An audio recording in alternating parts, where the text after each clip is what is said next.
look at bright lights or strobe lights, then my eye swells shut. And if it goes all the way closed, then I have a seizure. We tell people, a normal person, go outside, sprint for 5 miles, and then stop and tell me what happens to you.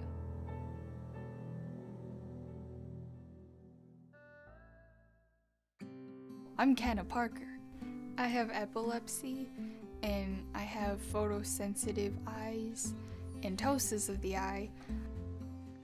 I go to Navarre High School, and I'm in 9th grade. It's pretty good. Have lots of friends.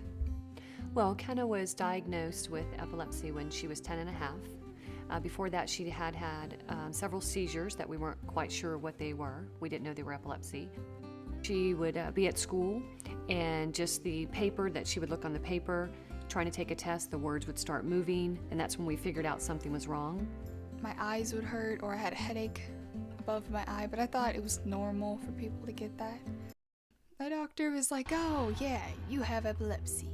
I was like, "Oh, that sucks." It's really not the seizure you worry about so much as it's what's around her and her environment to where she fell. Because she could be standing in the living room, fall on the carpet, she can be in the bathroom and splinter the bathroom cabinet, hit the bathtub, hit the toilet. She could be outside, hit the cement. We've experienced all these. She got put on a new medication that actually stops the ptosis of the eye, but it's a heavy medication, so she gets up naturally by sunlight and not by fluorescent lights and going to school. We don't do fluorescent lighting. They're special bulbs. They're a low wattage bulb, and they have kind of a yellow tint to them, so they're not your powerful white bulbs that you get. We have those in her room, the living room, and the office. We had her in a small bathroom, and she had a pretty bad 4.5-minute grand mal seizure in the bathroom and splintered the bathroom cabinet. She hit it. We couldn't get into the bathroom door. In her new bathroom, there are 2 doors, one from the outside and one from the inside. One opens in, one opens out, so we can get in either door. I'm older now. I've been watched since I was little. High school, we talked to the guidance counselor before we went because the fluorescent lights concern us. I had no problems with the school whatsoever.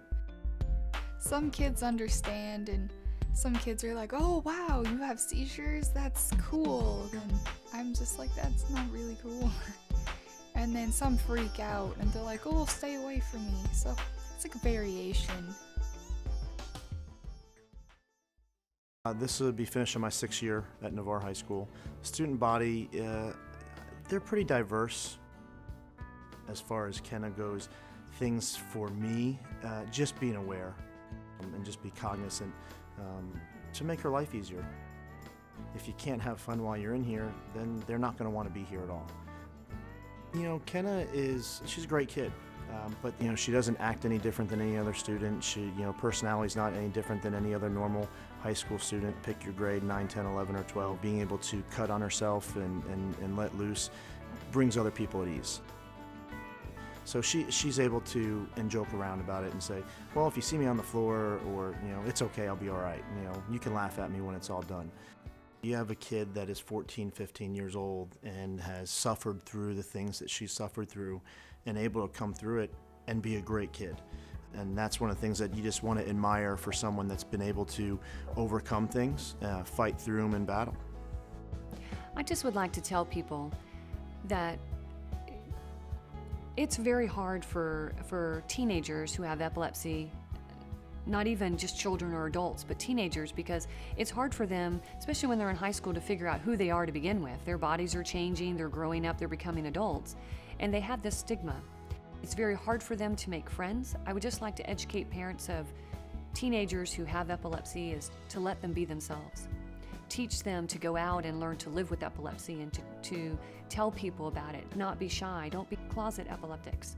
Get it out in the open. The more people who know, the better your chances are of survival.